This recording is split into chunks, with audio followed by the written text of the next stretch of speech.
費南雪蛋糕 （Financier） 典故係來自巴黎嘅金融中心。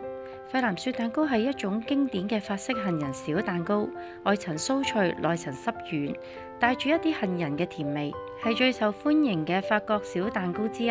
不論清晨或者下午，都係人們中意食嘅街頭食品。喺好多嘅糕點店或者家庭嘅廚房呢，你都可以見到佢哋。費南雪蛋糕最早發現喺中世紀法國一間修道院裏面，嗰陣時候叫做修女蛋糕。喺1890年，一位名叫拉辛嘅巴黎糕點師喺巴黎嘅金融區開設咗一間嘅商店，大多數嘅客戶都係一啲金融家。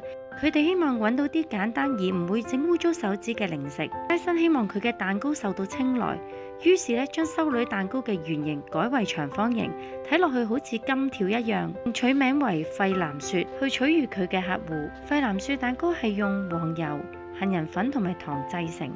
呢一種嘅法式小蛋糕重量輕，但杏仁味非常之濃郁，外貌簡單但十分之經典，所以難怪費南雪迷你蛋糕成為常見嘅下午茶點。想知更多甜品嘅歷史由來，記得關注同點讚啦！